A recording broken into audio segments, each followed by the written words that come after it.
Hello बच्चा बाड़ी, good morning all of you. This is Muskan and I hope you guys are doing amazing. तो आज इस lecture के through we are starting with our part B का revision. ठीक है, कोई बच्चा कोई भी अटेम्प्ट दे रहा हो, आप जून 24 दे रहे हो, आप दिसंबर 24 दे रहे हो, आप जून 25 दे रहे हो, any attempt that you are giving, अगर आप चैप्टर नंबर 9 पढ़ने वाले हैं, पार्ट बी पढ़ने वाले हैं CMA DD न्यू सिलेबस का, तो this lecture is helpful for you. ठीक है, तो आज हम लोग पार्ट बी की रिवीजन शुरू करने वाले हैं एंड पार्ट बी के रिवीजन के लिए सबसे पहले हम लोग ऑडिटिंग स्टैंडर्ड्स वाले चैप्टर खत्म करेंगे। ठीक है, ऑडिटिंग स्टैंडर्ड्स वाले चैप्टर खत्म करने के बाद then we will start with other chapter, पर पहले हम लोग ये वाले चैप्टर समाप्त कर लेंगे। ठीक है, एक बार हम वापस बता दे रहे हैं ये रिवीजन का पर्पस क्या है। बहुत बार ऐसा होता है कि आपने लेक्चर्स देखे थे, आपने पढ़ाई करके कंप्लीट कर लिया था, ठीक है, but now the problem is कि आपने पढ़ के खत्म कर लिया है। Next time when you take the book सब कुछ ऐसा लग रहा है कि पहली बार पढ़ा है, राइट। सब कुछ बुक देख के ऐसा लग रहा है कुछ भी याद ही नहीं हो रहा है। तो अगर ये सिनेरियो है या ये सिचुएशन है तो इन दैट केस पहले ये वाला रिवीजन लेक्चर देख लेना। हर चैप्टर के बाद ऐसा एक लेक्चर दिया हुआ है, ये लेक्चर देख लेना, then go back to your book, you will find things more relatable. ठीक है, आपको चीजें और ज्यादा रिलेटेबल लगने लगेगी अगर ये लेक्चर देखने के बाद आप वहां जाएंगे।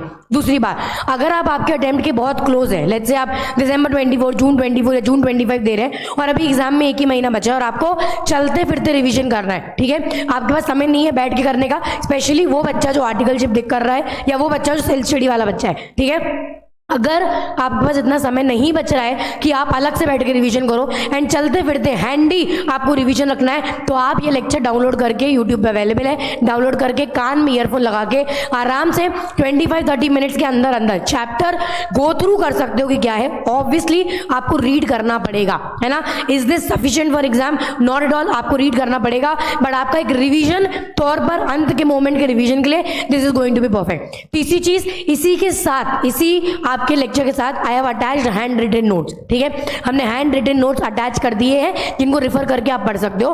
Also this will be handy, ये आपको PDF में अवेलेबल होगा, तो चलते फिरते जब भी आप मेट्रो में ट्रैवल कर रहे हैं आप मेट्रो में पढ़ लीजिए, आप लोकल में ट्रैवल कर रहे हैं आप लोकल में पढ़ लीजिए, आप किसी के घर पे बैठे हुए हैं आप बैठे बैठे पढ़ लीजिए, आपको नींद आ रही है एक बार गो थ्रू करना है चैप्टर को, आप आराम से गो थ्रू कर सकते हैं। So what I have done is पूरे चैप्टर को एक चार्ट फॉर्म में ऐसे समराइज करा है एंड इसको हैंड रिटन नोट्स बनाकर I have submitted it in the PDF format as well. ठीक है, ये सर्कुलेट कर दिया गया है PDF फॉर्मेट में।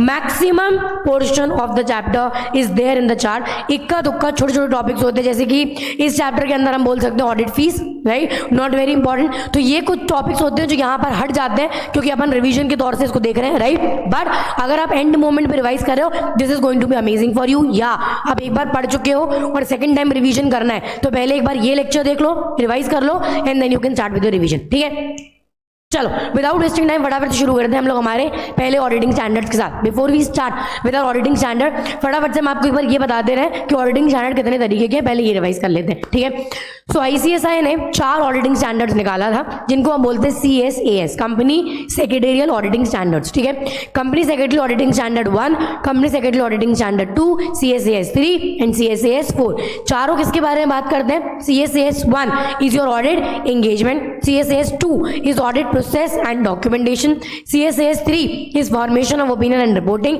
and CSAS 4 is secretarial audit, fraud detection and reporting। तो आज जो हम लोग चैप्टर शुरू कर रहे हैं chapter number 9 that is audit engagement, this is CSAS 1। ठीक है, ऑडिट एंगेजमेंट का मतलब क्या होता है? ऑडिट एंगेजमेंट का मतलब होता है अपॉइंटमेंट ऑफ ऑडिटर, यानी कि CSAS 1 company secretary auditing standard 1 ये किस बारे में बात करता है?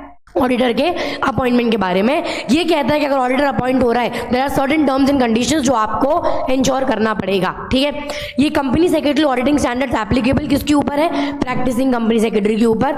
जहां पर सेक्रेटरी ऑडिट वॉलंटरी है वहां पर आपको इनसे कंप्लाई करना जरूरी नहीं है, ऑल्दो इट इज रिकमेंडेड कि कंप्लाई करना चाहिए, बट ऐसा मैंडेटरी नहीं है। ठीक है, तो PCS के ऊपर मैंडेटरी है, सेक्रेटरी ऑडिट जब मैंडेटरी एंड आप ऑडिट करने जा रहे हो तो आपको CSAS से कंप्लाई करना पड़ेगा। ठीक है, दैट्स द पर्पस। CSAS का फायदा क्या है? यूनिफॉर्मिटी पर्पस के लिए CSAS आया है। यूनिफॉर्मिटी पर्पस यानी कोई भी ऑडिटर जाए तो एक बेसिक SOP ध्यान रखे कि ये अपने को करना है, that is the purpose of company secretary auditing standard, right. पहले ऑडिटिंग स्टैंडर्ड की हम लोग बात करते हैं, that is appointment of auditor. अगर आप ऑडिटर को अपॉइंट कर रहे हो देयर आर सर्टेन चीजें जिन पे आपको ध्यान देना पड़ेगा, उनकी यहां पर बात हो रही है। ठीक है, चलिए फटाफट से एक बार हम लोग पूरा चैप्टर रिवाइज कर लेते हैं। सबसे पहले हम लोग आते हैं ऑडिट एंगेजमेंट पे। ऑडिट एंगेजमेंट का मतलब क्या होता है? As I said, audit engagement is something जिसकी बात CSAS 1 के अंदर होती है। ठीक है, ऑडिट एंगेजमेंट की बात CSAS 1 के अंदर होती है। ऑडिट एंगेजमेंट का मतलब क्या है? Appointment of auditor. ठीक है, ऑडिटर के अपॉइंटमेंट को कंपनी अपॉइंटिंग अथॉरिटी जब ऑडिटर को अपॉइंट करती है तो उसको हम लोग क्या कहते हैं? Audit engagement. तो ऑडिट एंगेजमेंट क्या है? ये बेसिकली कॉन्ट्रैक्ट है। किसके बीच में कॉन्ट्रैक्ट है? ऑडिटर के बीच में और अपॉइंटिंग अथॉरिटी के बीच में। किसके बीच में कॉन्ट्रैक्ट है? ऑडिटर के बीच में और अपॉइंटिंग अथॉरिटी के बीच में। So it is basically a contractual agreement. ठीक है, किसके बीच का कॉन्ट्रैक्ट है? ऑडिटर के बीच का और अपॉइंटिंग अथॉरिटी के बीच का। About what? About the terms and conditions of the audit, right? तो it's a contract between the auditor and appointing authority about what? About the terms and conditions of audit. कैसे होता है ये contract? Through audit engagement letter. ठीक है, तो हमको याद हो गया ऑडिट एंगेजमेंट क्या है। ऑडिट एंगेजमेंट बेसिकली कॉन्ट्रैक्ट है। किसके बीच में? ऑडिटर के बीच में और अपॉइंटिंग अथॉरिटी के बीच में। About what? About the terms and conditions of audit through an audit engagement letter. ये है आपका ऑडिट एंगेजमेंट जिसकी बात हमारी CSAS 1 के अंदर होती है। ठीक है, अच्छा अब ऑडिटर अपॉइंट कैसे होगा? ठीक है, ऑडिटर अपॉइंट कैसे होगा? ऑडिटर को अपॉइंट करने के 2 तरीके हैं। I hope that is clear on the screen. आपको दिख रहा होगा स्क्रीन पे क्लियरली। ठीक है, तो ऑडिटर को अपॉइंट करने के 2 प्रोसीजर है। 2 procedures are there to appoint the auditor.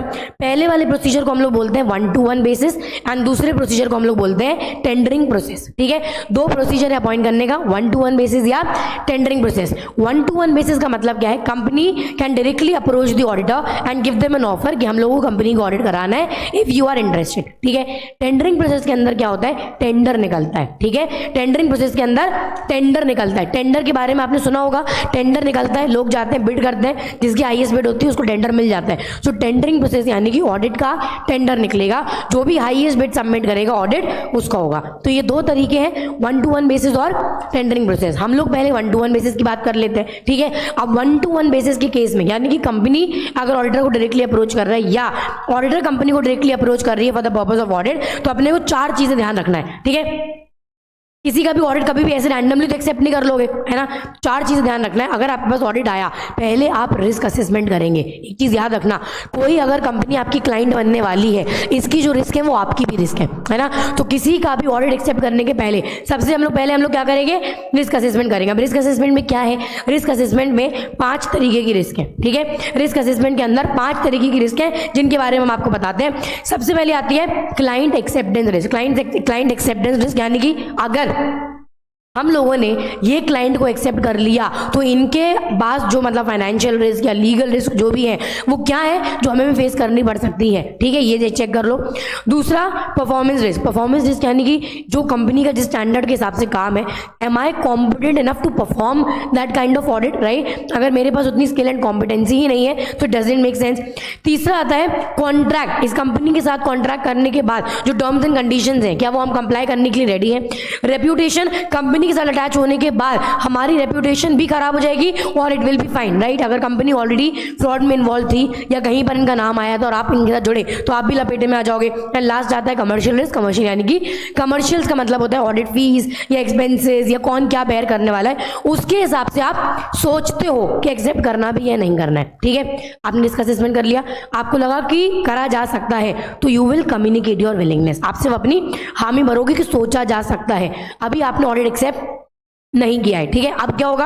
अब होगी प्री एंगेजमेंट मीटिंग। ठीक है, यहां पर terms and conditions of audit are discussed. ठीक है, इधर पर ऑडिट के टर्म्स एंड कंडीशंस हम लोग यहां पर प्री एंगेजमेंट मीटिंग में ऑडिट के टर्म्स एंड कंडीशंस डिस्कस होते हैं कि ऑडिटर क्या बोल रहा है, अपॉइंटिंग अथॉरिटी क्या बोल रहा है, कॉन्ट्रैक्ट होता है। If you agree to these terms and conditions then you will sign the audit engagement letter. ठीक है, अगर आप इन टर्म्स एंड कंडीशंस पे अग्री करते हो तब आप ऑडिट एंगेजमेंट लेटर साइन करोगे, और एक बार अगर आपने ऑडिट एंगेजमेंट लेटर साइन कर दिया है then it is binding on both the parties. ठीक है, सो आपने सबसे पहले क्या करा? रिस्क असेस करी, आपको सही लगा, आपने अपनी विलिंगनेस कम्युनिकेट करी, मीटिंग हुई, टर्म्स एंड कंडीशन फाइनल हुए, if you agree to that आपने साइन कर दिया, आप बन गए कंपनी के ऑडिटर। ठीक है, टेंडरिंग प्रोसेस के अंदर क्या होता है? टेंडरिंग प्रोसेस के अंदर आप बिडिंग में जाने के बाद, देखो एक चीज समझना, the moment you go for the bid, right, जहां पर बिडिंग हो रही है, अगर आप वहां जाते हो, by default we presume that you have accepted the terms and conditions of the audit, right? इसलिए टेंडरिंग प्रोसेस में प्री बिडिंग मीटिंग पहले होती है, ठीक है, मतलब बिडिंग के पहले एक मीटिंग होती है जहां ऑडिटर जाता है, टर्म्स एंड कंडीशन समझता है, if you agree to that तो ही आप मीटिंग में पार्टिसिपेट करो, है ना, बिडिंग पार्टिसिपेट करो। अगर आप उन टर्म्स एंड कंडीशंस पे अग्री नहीं करते हो, don't participate in the meeting, no don't participate in the bidding, क्योंकि फायदा नहीं है, ठीक है। तो पहले क्या होगा, प्री बिड मीटिंग होगी जहां पर बिडिंग के पहले आप सारे सब कुछ समझ लोगे, if you agree to that then you will participate in the bid, है ना, आप बिड में पार्टिसिपेट करोगे और अपनी बिड सबमिट करोगे। अगर आपकी हाईएस्ट बोली लगती है तो आपका ऑडिट एक्सेप्ट कर लिया जाएगा, you will sign the audit engagement letter and आप ऑडिटर बन जाएंगे, ठीक है। पर ये मामला ऐसे खत्म नहीं होता है, आप ऑडिटर बनने के पहले एक सर्टिफिकेट देते हो, ठीक है, एक सर्टिफिकेट देते हो जहां पे 4 डिक्लेरेशन होंगे। जब भी ऑडिटर अपॉइंट होगा 1-to-1 बेसिस में या टेंडरिंग प्रोसेस में, आप एक सर्टिफिकेट दोगे जहां पर 4 चीजें आएंगी। पहला, audit is with in the ceiling limit, ठीक है, यानी कि 4 चीज समझ लेना, आपके ऊपर एक लिमिट होती है, लिमिट क्या है अपन आगे जाके अभी डिस्कस करेंगे, तो आप उस लिमिट के दायरे में हो। दूसरा, सब्सटैंशियल कॉन्फ्लिक्ट ऑफ इंटरेस्ट नहीं है, क्योंकि अगर सब्सटैंशियल कॉन्फ्लिक्ट ऑफ इंटरेस्ट है तो आप ऑडिट नहीं कर सकते हैं, ठीक है। तीसरा, आपके ऊपर कोई रिस्ट्रिक्शन नहीं लगाया गया है, मतलब एज अ कंपनी सेक्रेटरी आपके ऊपर आईसीएसआई ने किसी ने भी कोई रिस्ट्रिक्शन नहीं लगाया गया, एंड आप you have not been debarred मतलब आपको आईसीएसआई ने ऑडिट करने से मना नहीं किया है, ठीक है। No disciplinary action are pending against you, आपको किसी ने ऑडिट करने से मना नहीं करा, in that case you can conduct the audit, ठीक है। ये सर्टिफिकेट सबमिट करना आपको जरूरी है। ये क्लियर हो गया, दिस इज डन। अच्छा, अब नेक्स्ट आता है pre condition of accepting any audit engagement. अब देखो, जब आप ऑडिट एंगेजमेंट लेटर साइन कर रहे होगे तब ये 5 चीजें हैं जो पहले ही वेरीफाई कर लो, ठीक है, क्योंकि अगर कंपनी इन पे अग्री नहीं करती है any which ways, it is very difficult to conduct the audit, ठीक है। अगर कंपनी इन 5 बातों पे अग्री नहीं कर रही है, it is very very very difficult to conduct the audit, right. So number 1, पहले 3 चीजें याद करना, ठीक है। अगर आप ऑडिट एंगेजमेंट लेटर साइन करने जा रहे हो उसके पहले 5 कंडीशन रख लो। पहला, आप इंफॉर्मेशन का एक्सेस दोगे, ठीक है। अगर ऑडिटर को डॉक्यूमेंट या इन्फॉर्मेशन का एक्सेस ही नहीं मिल रहा है तो auditor will not be able to conduct the audit, right. तो पहली चीज, you will give access to the information. इन इन्फॉर्मेशन को एक्सेस करने के बाद अगर मुझे कुछ गड़बड़ लगी, मुझे एडिशनल इन्फॉर्मेशन लगी, तो आप एडिशनल इन्फॉर्मेशन भी दोगे। तो you will give access to information, you will give access to additional information. अगर एडिशनल इन्फॉर्मेशन लगी वो भी दोगे। तीसरी चीज, अपन लोगों ने पढ़ा है या आगे जाके अपन पढ़ेंगे, ऑडिट टेक्निक में एक टेक्निक आती है इंटरव्यू, जहां पर हम पूछताछ करते हैं, right. So you will give access to all the employees, जिनसे हम पूछताछ करके समझ पाए कि कंपनी के अंदर क्या चल रहा है, राइट। तो 3 बेसिक चीजें, पहला, you will give access to information, कोई एडिशनल इन्फॉर्मेशन लगी आप वो भी दोगे, एंड तीसरी बहुत बहुत बहुत इंपॉर्टेंट चीज, access to all the employees of the company. So access to information, access to additional information, access to persons with in the company, ठीक है। Apart from that you will develop an internal control system in the company to ensure कि company का जो non financial aspect है, ठीक है, दोनों में डिफरेंस है। फाइनेंशियल यानी कि बैलेंस शीट वगैरह हो गया, नॉन फाइनेंशियल यानी कि डिस्क्लोजर हो गया। तो डिस्क्लोजर्स वगैरह को चेक करने के लिए कंपनी के अंदर इंटरनल कंट्रोल सिस्टम है, ठीक है, you are taking that seriously. And चौथा, प्रिपरेशन ऑफ सेक्रेटेरियल और non financial statements, right. Secretarial non financial statement मतलब बेसिकली डिस्क्लोजर वाला पार्ट जो फाइनेंशियल्स के अंदर कवर नहीं होता है। तो ये 5 कंडीशन है जिस पे अपने को ध्यान रखना है, ठीक है। नेक्स्ट हम लोग आते हैं अपॉइंटिंग अथॉरिटी में। अब देखो, एक बात याद रखिएगा, 3 लोग हैं, अपॉइंटिंग अथॉरिटी, ऑडिटर और ऑडिटी, ठीक है। तीनों में डिफरेंस क्या है? अपॉइंटिंग अथॉरिटी जो ऑडिटर को अपॉइंट कर रही है, ऑडिटर जो ऑडिट कर रहा है, एंड ऑडिटी जिसका ऑडिट कर रहा है, ठीक है। कुछ केसेस में ऑडिटी और अपॉइंटिंग अथॉरिटी सेम है, ठीक है। कुछ केसेस में ऑडिटी और अपॉइंटिंग अथॉरिटी सेम है, बट कुछ केसेस के अंदर हो सकता है कि अपॉइंटिंग अथॉरिटी अलग है और ऑडिटी अलग है, ठीक है। तो अपॉइंटिंग अथॉरिटी कौन होता है? It depends on case to case. For example, section 139 बात करता है अपॉइंटमेंट ऑफ ऑडिटर, ठीक है। तो जो पहला स्टैट्यूटरी ऑडिटर है उसको बोर्ड मीटिंग में अपॉइंट करते हैं, एंड सब्सिक्वेंट जितने भी हैं उनको हम लोग एनुअल जनरल मीटिंग में अपॉइंट करते हैं। तो पहले स्टैट्यूटरी ऑडिटर के लिए अपॉइंटिंग अथॉरिटी कौन होगा? Board of directors, and subsequent वालों के लिए कौन होगा? एनुअल जनरल मीटिंग में मेंबर्स, राइट। तो सब्सिक्वेंट ऑडिटर के लिए मेंबर हो गया, पहले ऑडिटर के लिए बोर्ड ऑफ डायरेक्टर हो गया। सिमिलरली, कभी कभार प्रोसीडिंग के दौरान ट्रिब्यूनल या official liquidator appointing authority appoint करते हैं, तो अपॉइंटिंग अथॉरिटी कौन हो जाएगा? ट्रिब्यूनल या फिर ऑफिशियल लिक्विडेटर। अगर कंपनी सीआईआरपी के अंदर जाती है, कॉर्पोरेट इंसॉल्वेंसी रेजोल्यूशन प्रोसेस, तो इंसॉल्वेंसी प्रोफेशनल अपॉइंट होगा, तब आपका अपॉइंटिंग अथॉरिटी कौन होगा? Insolvency professional. डिपॉजिटरी पार्टिसिपेंट या स्टॉक ब्रोकर के केस में समझ लेना, डिपॉजिटरी पार्टिसिपेंट स्टॉक ब्रोकर के केस में डिपेंड करता है। अगर ये फर्म है ना, डीपी की फर्म बनी है, स्टॉक ब्रोकर की फर्म बनी है, तो इनका जो पार्टनर होगा डीपी डेजिग्नेटेड पार्टनर, ठीक है, that person will appoint the auditor, वो अपॉइंटिंग अथॉरिटी बन जाएगा। बट अगर ये कंपनी है ना, तो कंपनी केस में बोर्ड अपॉइंट करेगा तो बोर्ड आपका अपॉइंटिंग अथॉरिटी बन जाएगा। ठीक है, that is your appointing authority. I hope that's clear. ठीक है, आई होप दैट्स क्लियर। चलिए अब हम लोग जाते हैं फुल एंड फाइनल। यहां से इस चैप्टर के अंदर डिस्कस होना शुरू होता है हमारा CSAS 1। ठीक है, यहां से हम लोग बात करेंगे प्रॉपर CSAS 1 के बारे में। ठीक है, कुछ बातें फटाफट से देख लेना, अपन लोगों ने ऑलरेडी सीख लिया। CSAS 1 talks about audit engagement. It is applicable on practicing company secretary, not applicable for voluntary audit. जहां पर कंपनी voluntarily secretary audit करा रही है वहां एप्लीकेबल नहीं है। और एप्लीकेबिलिटी क्या है, किस के ऊपर ऑडिटिंग स्टैंडर्ड एप्लीकेबल है, जो सेक्रेटरी ऑडिट करा रहे हैं अंडर सेक्शन 204 उन पर भी एप्लीकेबल। और सुनना, जो इंटरनल ऑडिट करा रहे हैं उन पर भी एप्लीकेबल है। तो लिस्ट यहाँ पे हमने आपको दे दी है। सेक्रेटरी ऑडिट अंडर सेक्शन 204 जो आप चैप्टर में जाके पढ़ते हो। Secretary audit regulation 24A SEBI LODR regulation, that is material unlisted subsidiary. ठीक है, सेक्शन 138 के अंदर इंटरनल ऑडिट अलग से चैप्टर दिया हुआ है। डिपॉजिटरी पार्टिसिपेंट्स का इंटरनल ऑडिट, स्टॉक ब्रोकर का इंटरनल ऑडिट, इन्वेस्टमेंट एडवाइजर का internal audit, credit rating agencies का इंटरनल ऑडिट, या और ऐसे जितने भी इंटरमीडियरीज हैं सब पर इंटरनल ऑडिट हो या सेक्रेटरी ऑडिट हो, दोनों पर ऑडिटिंग स्टैंडर्ड एप्लीकेबल होगा। ठीक है, अब स्टार्टिंग में आपको याद होगा हम लोगों ने बात करी थी ऑडिट एंगेजमेंट के बारे में, कितना contractual agreement between the auditor and appointing authority about the terms and conditions of audit through audit engagement letter. Right, यही ऑडिट एंगेजमेंट 3 तरीके का होता है। ठीक है, ये ऑडिट एंगेजमेंट 3 तरीके का होता है, new audit engagement, recurring audit engagement and changes in audit engagement. ठीक है, new audit engagement, recurring audit engagement and changes in audit engagement. तीनों का मतलब क्या है, न्यू ऑडिट एंगेजमेंट यानी कि जब ऑडिटर पहली बार अपॉइंट होता है, ठीक है, टर्म्स एंड कंडीशन फाइनलाइज होते हैं, साइन होते हैं, पहली बार जब वो फर्म को ऑडिट कर रहा होता है तो न्यू ऑडिट एंगेजमेंट होता है। मान लीजिए यही ऑडिटर को हमको आगे कंटिन्यू करना है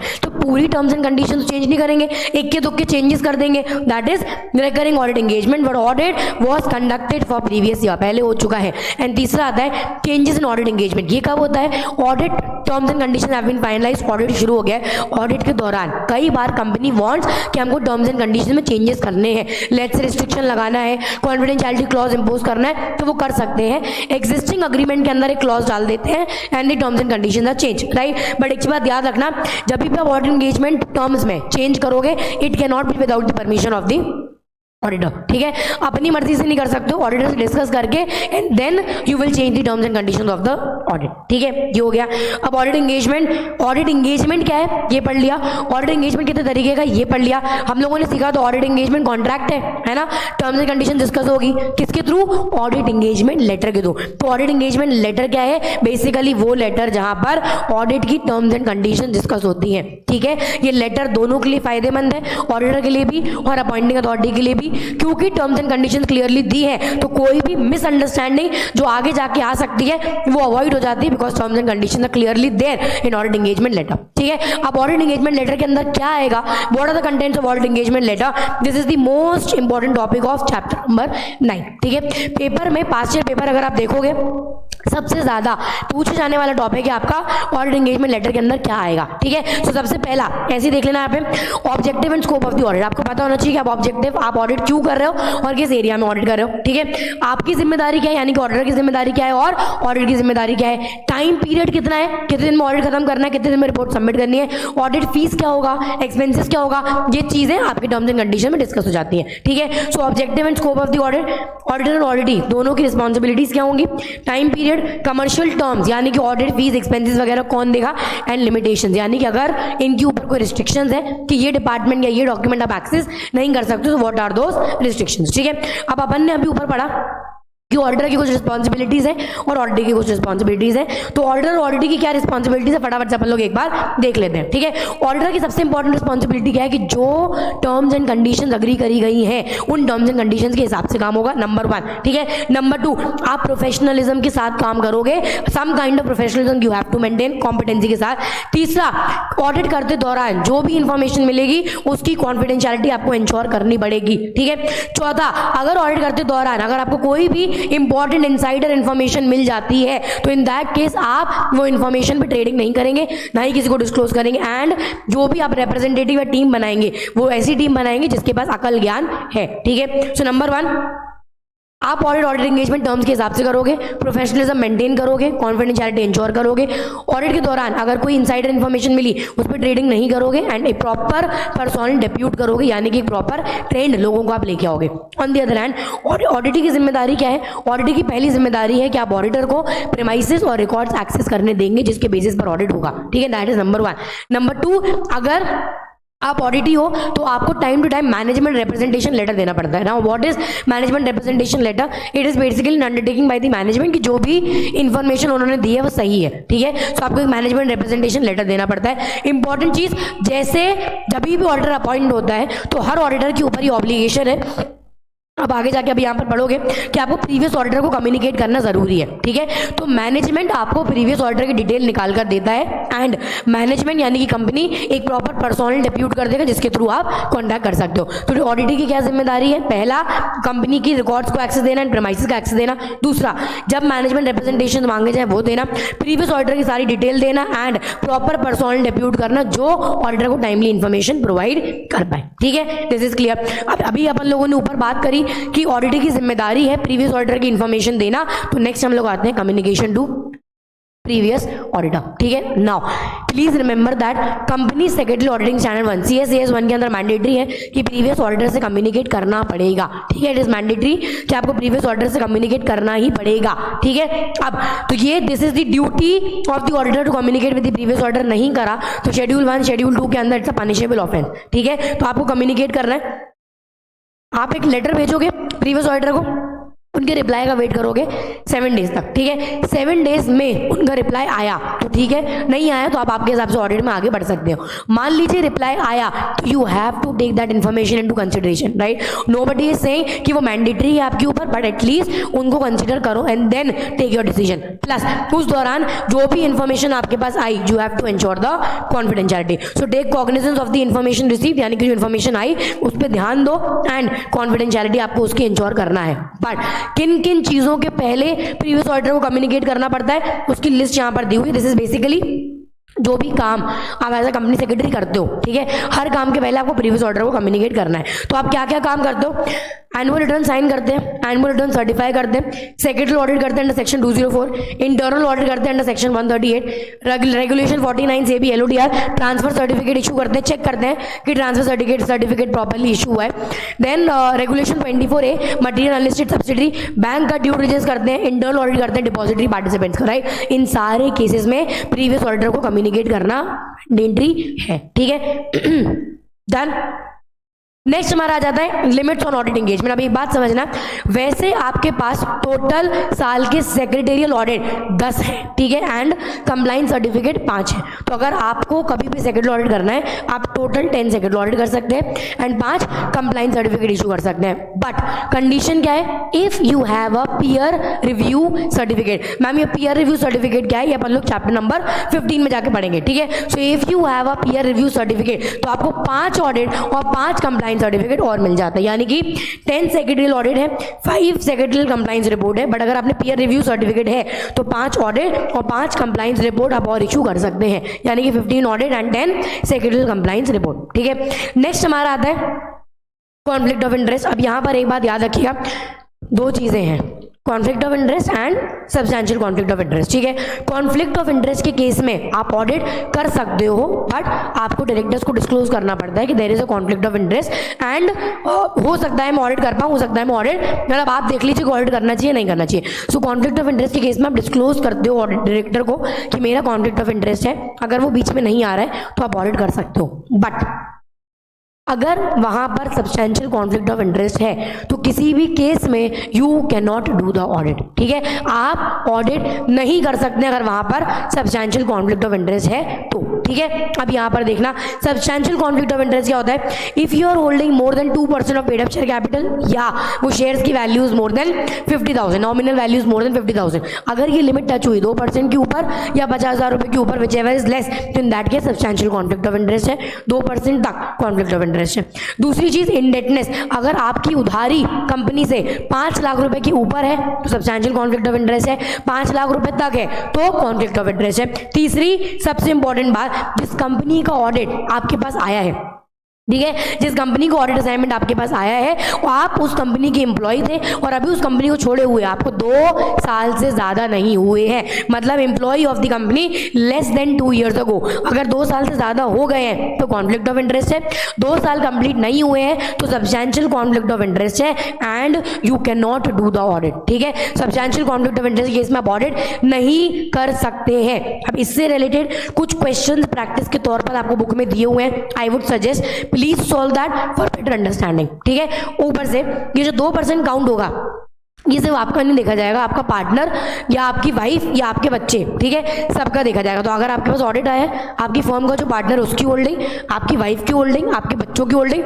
who are not financially dependent on you, sorry who are financially dependent on you, ठीक है, जो आप पर फाइनेंशियली डिपेंडेंट है उन सबकी होल्डिंग विल बी काउंटेड। ठीक है, लास्ट हमारा क्लॉज आता है कॉन्फिडेंशियलिटी क्लॉज। कॉन्फिडेंशियलिटी बेसिकली क्या कहता है, CSAS 1 कहता है बाय डिफॉल्ट ऑडिटर के ऊपर जिम्मेदारी है कॉन्फिडेंशियलिटी इंश्योर करने की, यानी कि 5 बातों का आपको ध्यान रखना है। पहला, you will not disclose the information, audit करते दौरान जो भी इंफॉर्मेशन मिली आप डिस्क्लोज नहीं करेंगे। दूसरा, you will not use the information for your personal advantage, अपने फायदे के लिए इस्तेमाल नहीं करेंगे।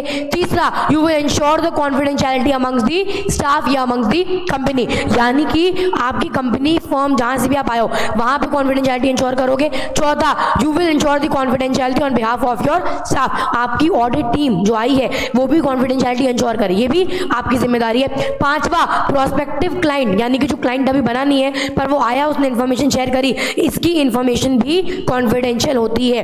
एंड लास्ट एंड आखिरी, कॉन्फिडेंशियलिटी इन सोशल एनवायरनमेंट, यानी कि पब्लिक में जाके किसी तरीके की इंफॉर्मेशन का कोई भी डिस्क्लोजर नहीं होगा। ठीक है, तो this is a summarized form of your chapter number 9। Major important topics पास वाले जितने थे have been included. Still I would suggest ये रिवीजन के तौर पे इट्स गुड, बट एक बार बुक देखना जरूरी है। ठीक है, बुक अगर थरो है तो ही ये हेल्प करेगा। बुक अगर आप नहीं पढ़ रहे हो देन आप कितनी बार भी इसको सुन लो, this is not going to help you out. But ये आई हैव ट्राइड सुंदर सुंदर राइटिंग में लिख के, I have shared the notes as well, reference के लिए यू कैन यूज इट। कहीं भी आप जाए चलते फिरते आप आराम से PDF के थ्रू पढ़ सकते हैं। ये लेक्चर आप कान में ईयरफोन लगा के रिवाइज कर सकते हैं, पूरा चैप्टर रिवाइज हो जाएगा, गो थ्रू हो जाएगा एटलीस्ट कहां पे अपन ने क्या पढ़ा है। जितना डिटेल में वी कुड कवर इट उतना हम लोगों ने कवर कर लिया है। ठीक है, चैप्टर नंबर 9 के बाद ये हमारा ऑडिटिंग स्टैंडर्ड 1 यहां पर समाप्त होता है। इसके बाद we will start with auditing standard 2. अब 2 important announcements actually. Number 1, एक आपका question book has already been released for CMA-TD, so make sure कि आप आंसर राइटिंग प्रैक्टिस एग्जाम के लिए बिल्कुल करें, वो सबसे ज्यादा इंपॉर्टेंट है। दूसरा, there is a group on Telegram channel called as Let's Help CS Muskan Gupta. Make sure that you join the channel. Why? क्योंकि सारी लिंक सारी इंफॉर्मेशन उस चैनल पर जाती है। ठीक है, वो ओनली एडमिन पे है तो वहां पे टाइम पास नहीं होता है, only content and proper information is है ना। कोई भी मटेरियल कोई भी item that you want can be kept there, आप वहां से एक्सेस कर सकते हो। ठीक है, तो कोई कंसर्न कोई टेंशन आपको नहीं होगा। डन, तो आज का ज्ञान करेंगे अपन लोग यहाँ पे समाप्त। मिलेंगे नेक्स्ट वीडियो में। आई होप ये चैप्टर आपका अच्छे से हो गया होगा और इसी तरीके से पूरा TD के 16 चैप्टर्स प्रॉपरली वाइंड अप करके will completed. But I hope कि आप अपनी बुक गो थ्रू करेंगे, क्वेश्चन बुक से आंसर राइटिंग प्रैक्टिस करेंगे एंड यूट्यूब पे थोड़ा सा ट्यून रहना एंड टेलीग्राम चैनल ज्वाइन करके रखेंगे। ठीक है, this is Muskan Gupta, I will see you guys in the next lecture. Thank you so much, bye bye, take care and all the best.